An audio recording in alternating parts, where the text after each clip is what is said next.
Assalamualaikum warahmatullahi wabarakatuh. Kami dari kelompok 6 akan membuat video talk show interaktif yang dibagi dengan studi kasus yang berjudul Mengapa Komunikasi Internal Bisa Merusak Bisnis.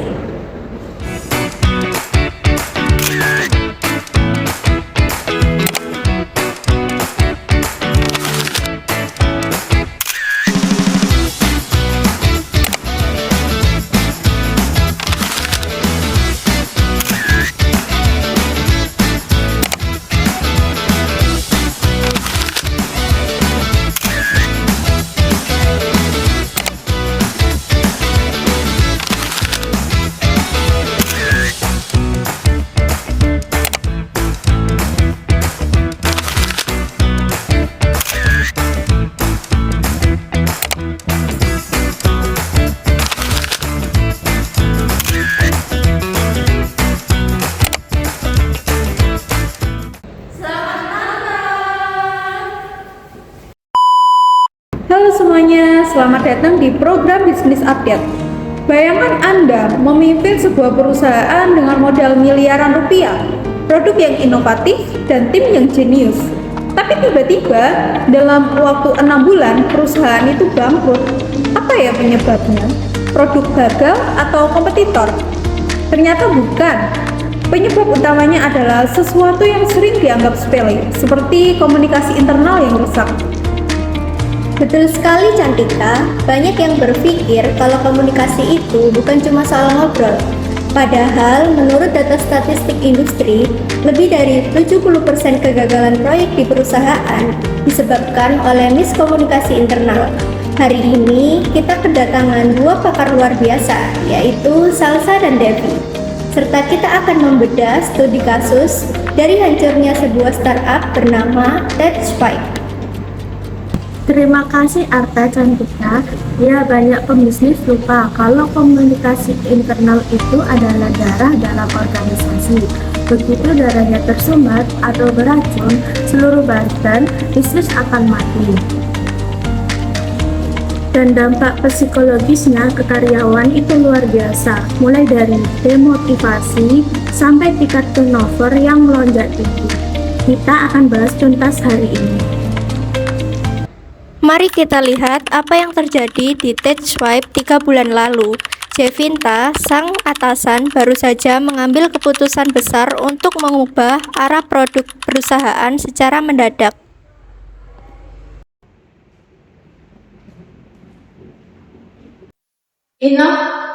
Mulai minggu depan, proyek aplikasi kita yang lama dibuat aja ya. Kita pivot ke sistem AI kalibrasi, bilang ke anak-anak. Hah? Tapi kan aktivitas kita 2 minggu lagi. Bagaimana atur aja dulu, nanti kita rapatkan kalau saya sempat.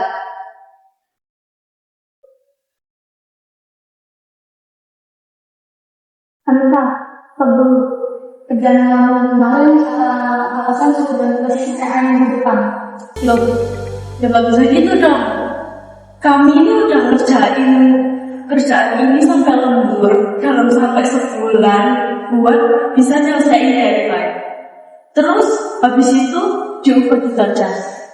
Kerjaan apa sih sekarang? Loh, ya gak bisa dong. Daripada kita kenal dulu, tapi apa? Kalau gini terus, mending saya izin aja deh, daripada nggak jelas. Nah teman-teman sekalian, dari potongan drama tadi kita bisa melihat kekacauan nyata. Arta, coba kita bedah kesalahan komunikasi apa yang dilakukan oleh JJ dan Inov tadi. Berdasarkan teori komunikasi bisnis, minimal ada 3 hal kesalahan fatal di sana. Yang pertama ada top tone, komunikasi yang otoriter dan minim penjelasan. Jevinta sebagai pemimpin hanya melempar instruksi tanpa memberi konteks atau alasan. Yang kedua, ada ketiadaan media komunikasi formal.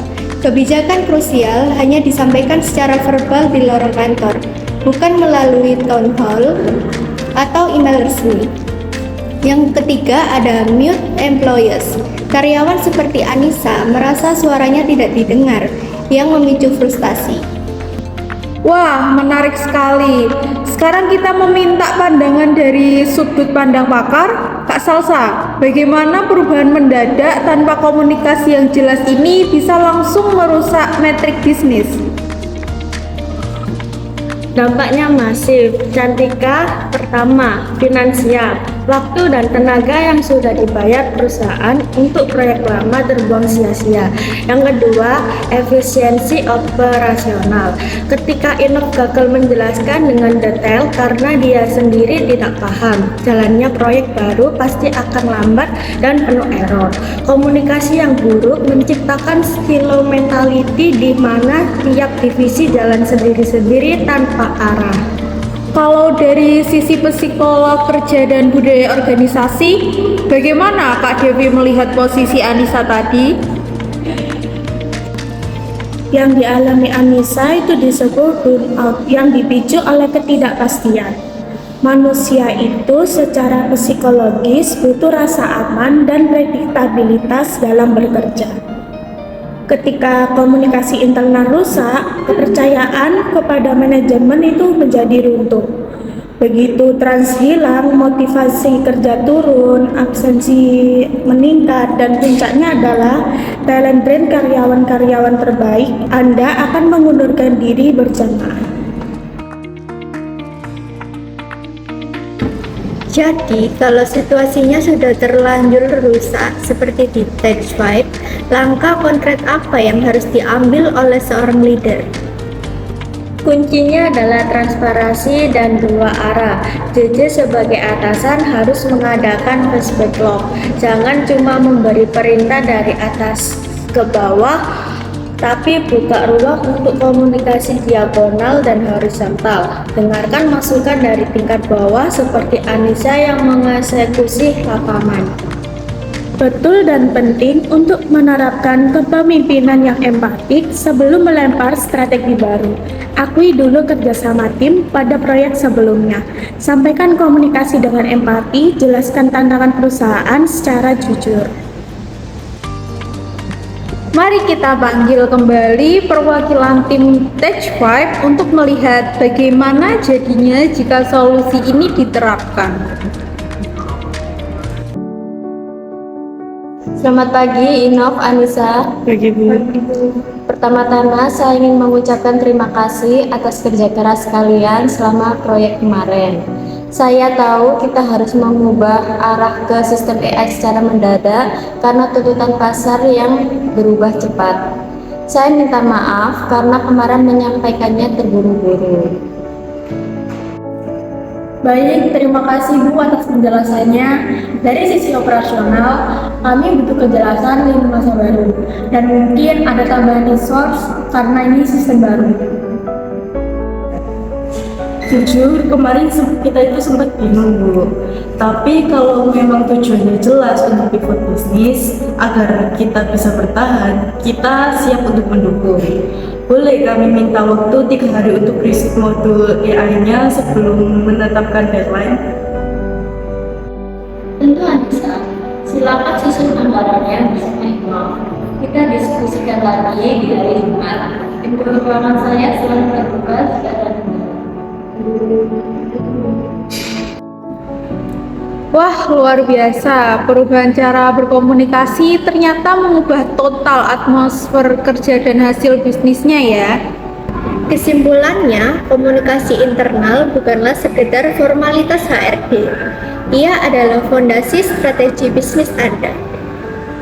Ingat, produk yang hebat bisa ditiru, teknologi bisa dibeli, tetapi budaya komunikasi internal yang sangat sehat dan solid adalah keunggulan kompetitif yang tidak bisa ditiru kompetitor. Jaga komunikasi Anda, maka bisnis Anda akan terjaga.